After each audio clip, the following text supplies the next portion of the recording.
let's go step by step. So let's start with the founding father of liberalism, John Locke, a very important British philosopher. Very important British philosopher, John Locke. Was a scholar. He was at Oxford, you know. Was an academic. He researched also in science. He became a very important thinker of enlightenment. He was born in 1632.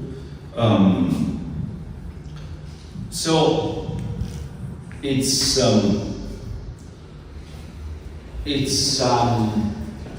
a first thinker of the Enlightenment. With John Locke, we go towards that movement that we will call Enlightenment. He was an influential thinker of the Enlightenment. He is the founding father of political liberalism. He inspired very much the Constitution of the United States of the America. And he played a role in the revolution that was in England in 1688, 1689. Okay, let's go through his theory straight away. So, state of nature. He likes Hobbes, you know, he wrote the book of Hobbes, the Leviathan. He said, what a great book, this guy is a genius. What a great idea, this idea of a social contract, the state of nature. This is a very good idea, I'd like to work on it, but his work will be on the limitation of the sovereignty, will be on the limitation of the power. So, he goes with he does the same, he's a contractarianist. So he has a state of nature and he has a social contract. State of nature. So, is the same theoretical scenario in which there is no established political authority of government, condition of natural freedom, condition of everybody is equal, individuals live independently, no formal societal structure. Okay, so how is the thing in the state of nature? In the state of nature, he say Thomas Hobbes, you're too pessimist. It's not gonna happen that everybody's gonna kill each other, because in the state of nature we would recognize normally, by reason, our natural rights. In the state of nature, we will not kill each other, because even without an authority, we will recognize that everybody has a right to live, has a right to life. So we will have this natural right in the state of nature, which we still recognize each other. So, and these natural rights is right to life, right to freedom, right to property. Say, John Locke, he arrives right now here, in front of here. He has an helicopter, he put all of us on the helicopter, and he brings us to this small island of Alicudi, and we are there. Okay? According to Hobbes, we would start to try to take advantage of each other, steal to each other, kill each other, and be in conflict. According to Locke, I would say no. In this island where we live, this would be a situation in which I say, I understand, what's your name? Ivana. I would say, Ivana. Why? Ivana has, has a life, she's alive. I would never take her life, because I understand this would be bad, because I think she has natural right to life. And I have to respect this right, and I have this right, and all of us have this right. It's a natural right to life, to freedom, and also to property. We recognize that property is also a right. So I would not steal Ivana's wallet. So he says it's not that bad. It's not. He doesn't share Hobbes' pessimism about the state of nature. So, in the state of nature, Locke thinks that individual possesses natural rights to life, liberty, and property. These rights are inherent and universal, applying equally to all people. No individual has inherent authority over others in this state. Rather, everyone is considered equal in terms of their natural rights and freedom. Okay, so this is the thing. We understand that we have rights. So, the theory of Locke directly, the two treatises of government rightly inspired the foundation of the United States of America, which are, state based very much on liberalism. So these truths are self-evident, that all have unalienable rights. So the United States of America Declaration of Independence talks about unalienable rights. John Locke calls it natural rights. Natural rights. This is the first point of liberalism. Liberalism is a political doctrine focusing on rights, focusing on individual rights. Then we will see that these rights have different forms. But let's say these are rights belonging to an individual, so they are individual rights. You remember that I said that Protestantism, Protestant Reformation fostered the birth of modern individualism, because he started to say you can have your direct relationship as an individual to God. You can read the Bible by yourself and you can talk to God, and you don't need, the church and the community. So the Protestant Reform fostered some principle of individualism. Liberalism is a political doctrine centered on individual rights, the rights of the individual, the rights of the individual. These rights are embodied the limits of the government. Okay? Nathan, do you want me to help? No. Okay. These rights are the limits of the government, meaning the government cannot touch upon these rights. There is a limit. So, right now, that the government can do a lot of laws, but they cannot forbid you to believe in your God. You have the right to choose your religion. The government can do many things, but cannot forbid you to say the things you think. Freedom of speech. So these are the limitations, meaning he was there and he was saying, dear Thomas Hobbes, this idea of establishing a sovereign state, a Leviathan, is a great idea, but it should not be able to do whatever he wants. We have to put limitations, and this limitation Locke called it natural rights. Call it natural rights. And they say these rights are liberty, life, liberty, and property. We see that the Americans then will call them unalienable rights. These are, rights that are natural, because you are a human being. You naturally have these rights. You have naturally, because you are a human being. So, human rights. Okay. So, right now, after many centuries after Locke, we live in a world in which we think that there are human rights that must be protected, and that these rights belong to you because you're human, and that no government can take you away these rights. So, human rights. So we think that when a government does not respect the human rights, those rights that belongs to you, is not legitimate. Is not legitimate. So, you know, the United Nations protects human rights. And in general, we say, when we don't like a regime, we say, yeah, this regime does not respect human rights, or is not democratic, but this we will see later. This regime does not respect human rights, so it's not legitimate.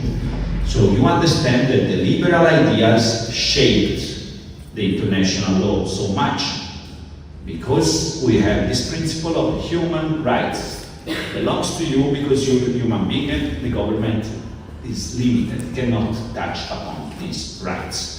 So Locke was very much concerned about putting these kind of limitations over Hobbes' theory. He said, yeah, let's make a social contract, but this social contract, there are limitations.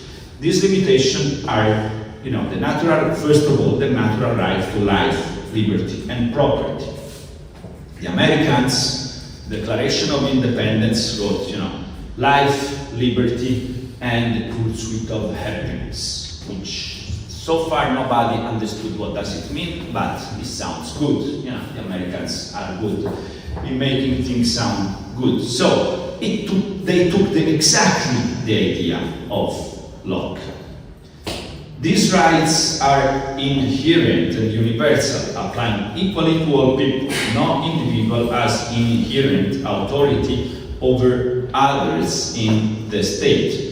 Rather, everyone is considered equal in terms of their natural rights and freedom.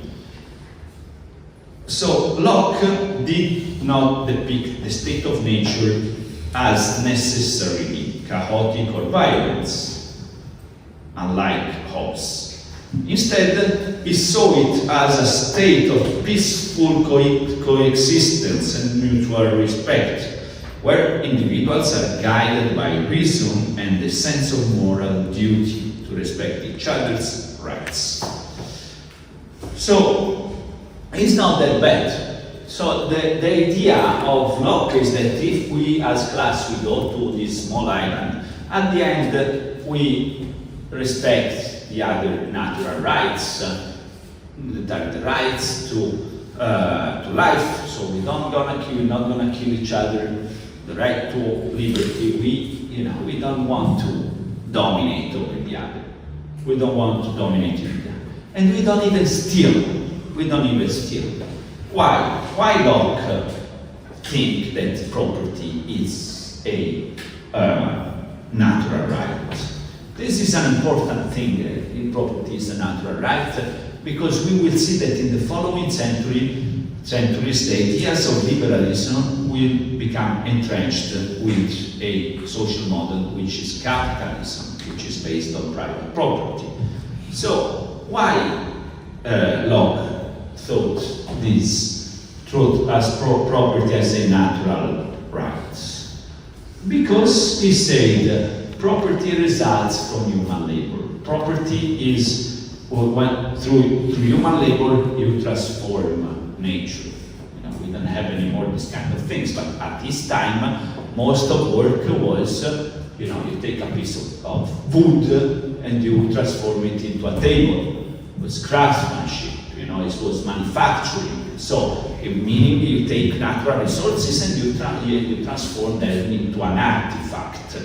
They didn't exist, so much technology. It was human labor. Sometimes you use a cow to arare the field, to make the field proper for agriculture. So it was mostly agriculture. What do you do in agriculture? You go to the nature and you act on the nature in order to, make it produce something. And it's through this labor you act upon nature that you will get something. You get a table by acting on the wood, you get a tomato by acting on the field. So it's through this act, through labor, it will come something that is your property, because you used labor to create it.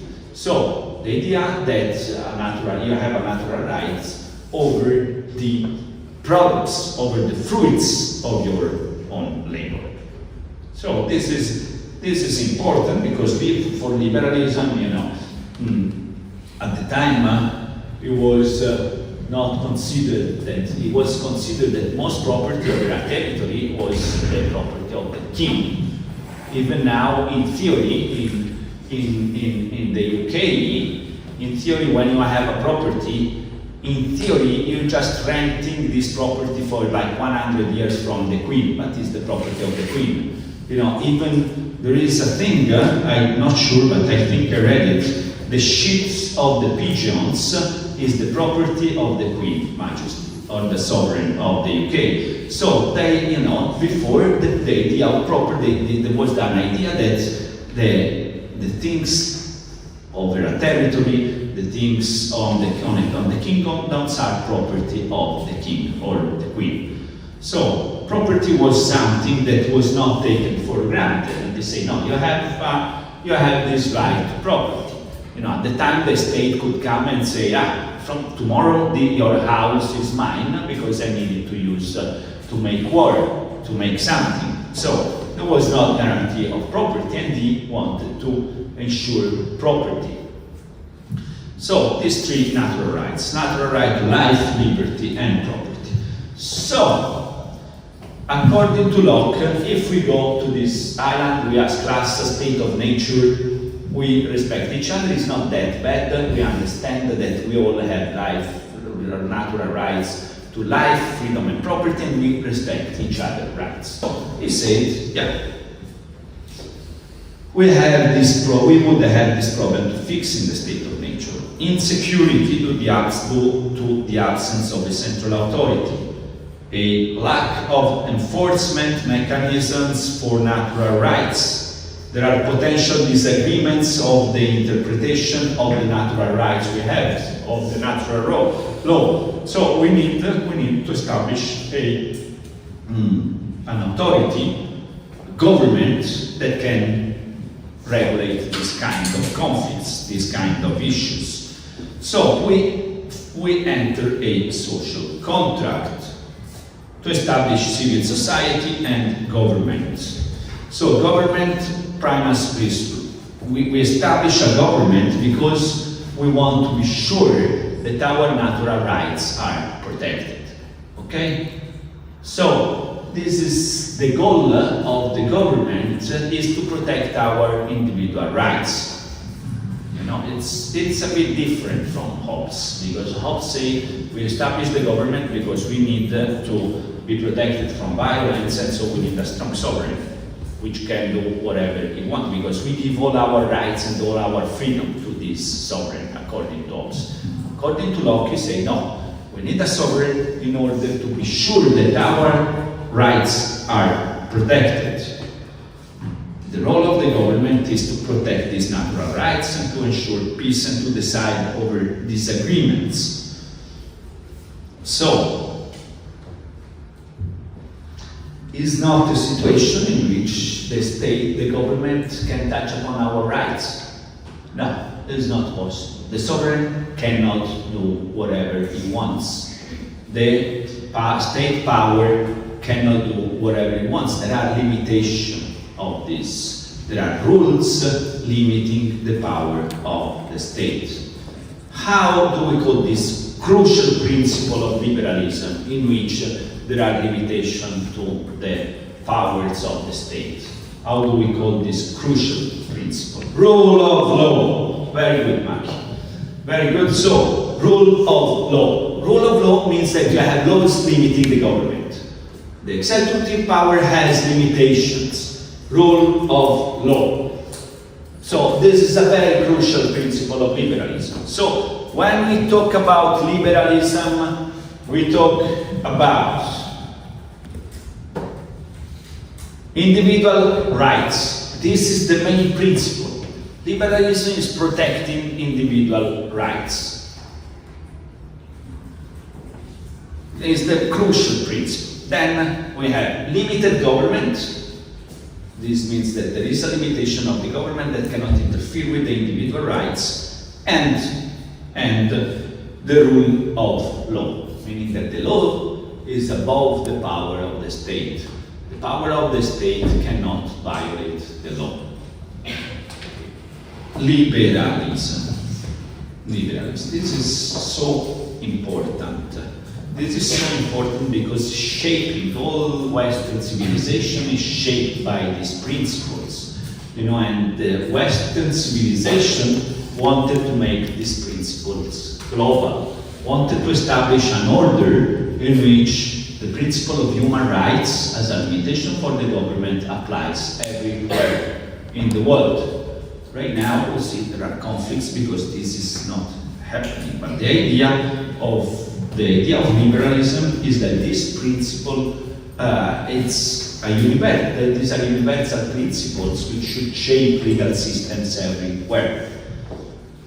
Not happening that much, but this is the foundation of Western civilization.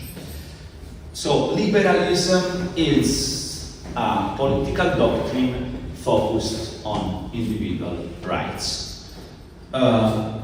Then the word liberal takes different meanings in different contexts. So, let's say, like for example, in Italy, when you say liberale, you think of a person who is focusing on free market, on the fact that the state should not interfere on the market. Liberalism is focusing on the individual rights as a way to limit the government. So, all this has originated in the ideas of John Locke. John Locke was a contractarianist, meaning that he thinks in this way: state of nature, social contract. And he says state of nature is not that bad because we recognize individual rights, but when there is disagreement, we need central authorities to make decisions over the disagreements we can have, and we need central authority to be sure that our natural rights are protected. This is why we enter a social contract. This is why we enter a social contract. But the goal of the social contract is to establish a government whose right, first of all, is to protect our rights. So, the primary purpose of government is to protect natural rights. Governments are instituted to serve as impartial arbiters, to enforce law and to safeguard individual liberties. If a government fails to fulfill this purpose, it becomes tyrannical, and individuals have the right to alter or abolish it. So this is the right to resist unjust power. You have this in the American Constitution. When a government violates your natural rights, it become illegitimate. It's unjust, and you have the right to revolt, the right to resist. You have this still in the American Constitution. So there is a social contract, but for option, you cannot violate. You have to obey the sovereign under any conditions. For John Locke, no. If the government must be limited. The limitation of the government is your individual rights, and if it touches upon your individual rights, you have the right to resist unjust government. So what is liberalism? Liberalism is a doctrine that focuses on the legal protection of individual rights. It thinks that you have to make the individual flourish by protecting this right and by enlarging his freedom. To enlarge his freedom, you must make the government smaller, because it's based on the idea of negative freedom. So you're free when you have no laws that forbid you to do something. You're free when there is absence of laws that say you cannot do this, you cannot do this, you cannot do this, you cannot do this. So liberalism is a doctrine that says we have to make the government smaller, and you have to make a strong legal system to protect your rights against other people, but also against the state, against the government. So it's, it's a doctrine that says you must do the state as small as possible, because the bigger the state, the less free you are. Limited government, liberalism. And this very much based upon, so the government must be smaller, but you must have a good legal system that protects your right. Good legal system, you have to have a strong legal system, you have to have courts. So, what are the most liberal institutions that we can think about? International Court of Justice are the international courts of justice which, overlook the respect of the rights of the individuals, even on a supranational level. Even think, what is the most important political institution for a democratic thinker? What is the real center of the politics for a democratic? Parliament is the parliament. Why? Because it's elected by the people. It's elected by the people. It's the expression of the demos. That the demos means people. So people elect the parliament. We consider democratic regime when you have all the population that elects the parliament. So for democratic theory, the most important institution is the parliament. For liberal theory, the most important institution is the constitution and is the court that protects the constitution and that protects individual rights. So this is the difference. We will enter more in depth into how liberalism and democracy are just opposed to each other. So the right to property is very much linked to the fact that liberalism will become a theory that is entrenched with capitalism, because capitalism was born when all the limitation of the freedom to work, of the freedom to make enterprise were abolished. In the feudal system, this was not a situation in which you could, do enterprise, do whatever. Your labor was decided by the fact that your father was a carpenter, so you were supposed to be a carpenter. You have a guild of all the carpenters that was ruling the market. Liberalism was trying to say, no, you have the right to choose your work by yourself. You have the right to do freedom of enterprise. So it was very much, and you have the right to property, and this, were very much linked to the development of capitalism. So we already talked about the right to resist, which is the right to overthrow the government when it violates your natural rights. So let's see again the main principles of Locke. Let's say again, first principle is natural rights. Individuals possess inherent rights to life, liberty, and property, which are inherent to human nature.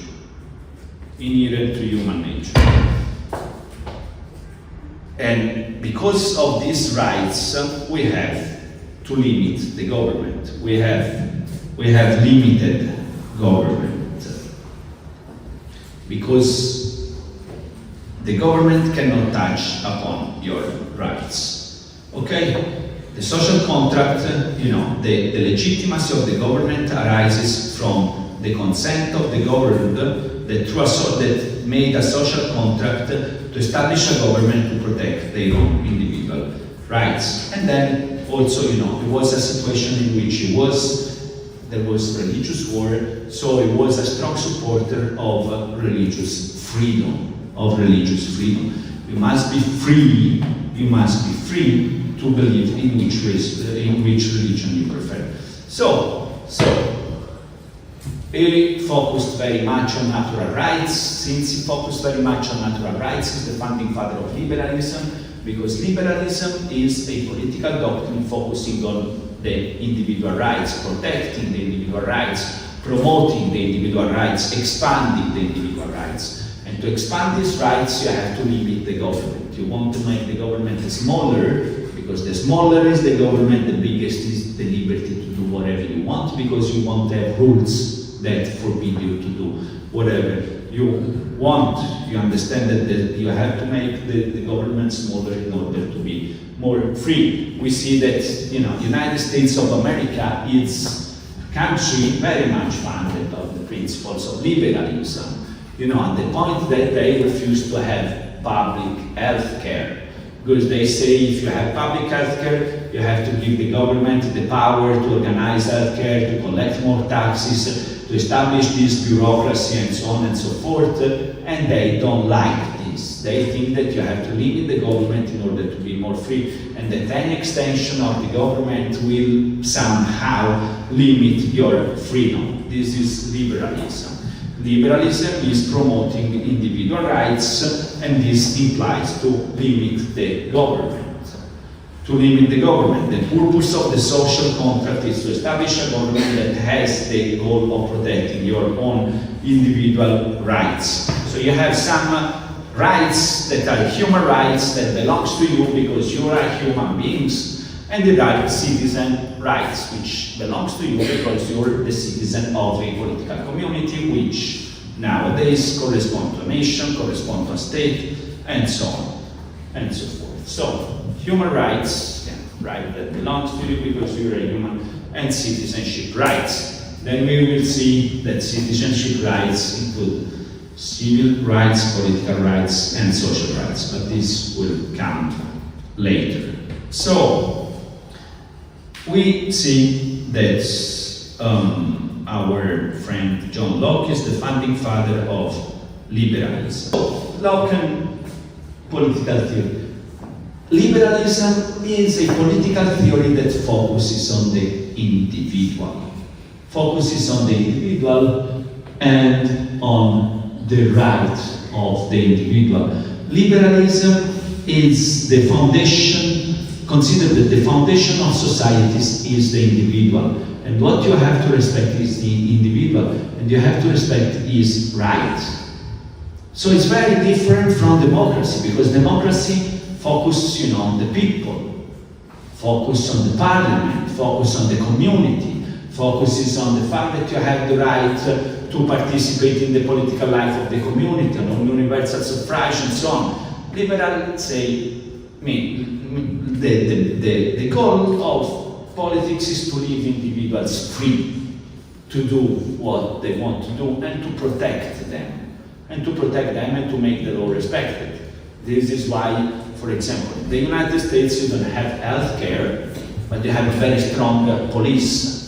Police is what you need to make sure that the laws is respected. You have very strong judiciary system with different levels of courts and so on, and courts are so important because they want the law to be respected in order to protect individual rights. So liberalism is concerned with the individual, is focusing on the individual, and it thinks the individual is sacred. You have to respect, because he has individual rights, he has natural rights, and the main goal of politics is to be sure that these rights are guaranteed, are respected. So the individual is the basis of society. We see, for example, right now there is this big juxtaposition between the two main powers over the planet, United States and China. United States, very, very, very individualistic society. China comes from a different tradition in which, social order, the community is more important. So sometimes you can give up the rights of the individuals in order to promote the interest of the community, the interest of society. So this is why in China they tolerate much more the fact that political power intervene in their private life and rule their private life.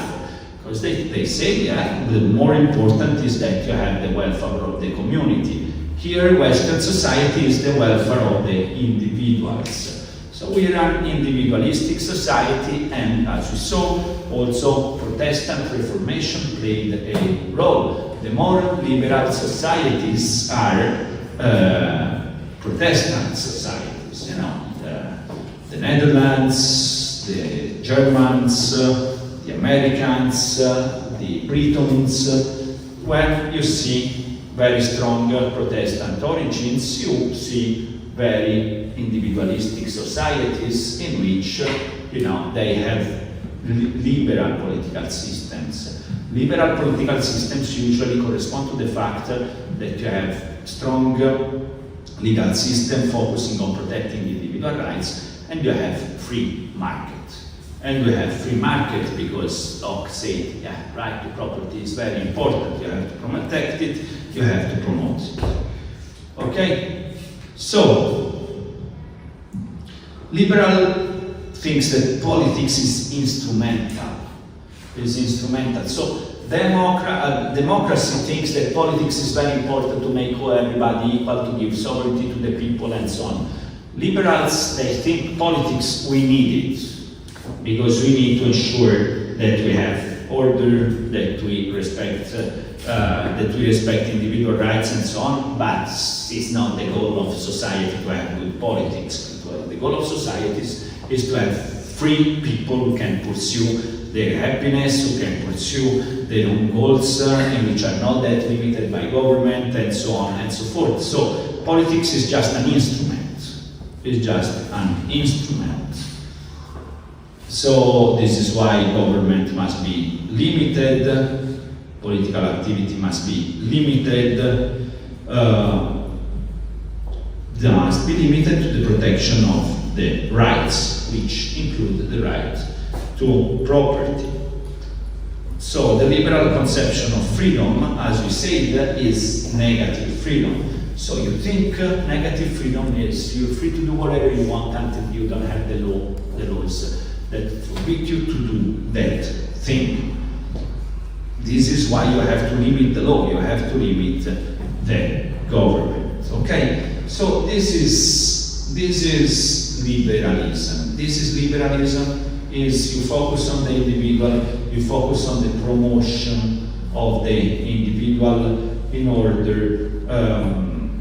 order to make him free to develop, to give it the best opportunity to develop in his life, in his full potential.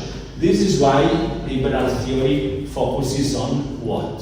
Focuses on the institutions that can promote and guarantee these rights. So the courts, for example. This is why, let's say, the European Union was born as a very strong liberal institution, because they promoted the European Court of Justice, for example. Whilst it was not very democratic, it was used to say it's not very democratic because, we have an European Parliament, but that does not that much power. Until 3 years ago, it could not even decide the government, the European Commission. So when you see a liberal institution, you see this institution which is not very much focusing on democracy, on the fact that the people participate in politics, but is focused on the fact that you have good institutions to protect your individual rights, and then that you promote individual principles. This means that when you have liberalism, you don't want democracy. You want that the best work in power, like what was the first institution we established as European Union. It was not the Parliament, it was not a democratic institution, it was the central bank to print the euro, the money, and who's gonna rule the central bank? A guy who is elected by all the population according to a democratic principle? No, a guy who is the best one to do this work. So it's very much focusing on individual merit. You want to put the right guys who have the good skills, the good merit in the right place. So it's important to guarantee the equality of opportunities to everybody, but then inequality is normal because individuals are unequal and they have to pursue their own interests. So democracy is obsessed with equality. Liberalism is against equality because it says no. Equal opportunity, but then individuals are different. They have different vocations, they have different meaning, they have different objectives, and we have to protect their rights in order for them to be able to pursue their own individual goals. And we have to limit the government because liberalism has an idea of liberty, of freedom, which is negative, which means you're free to do whatever you want, and there is not a law that forbids you to do that.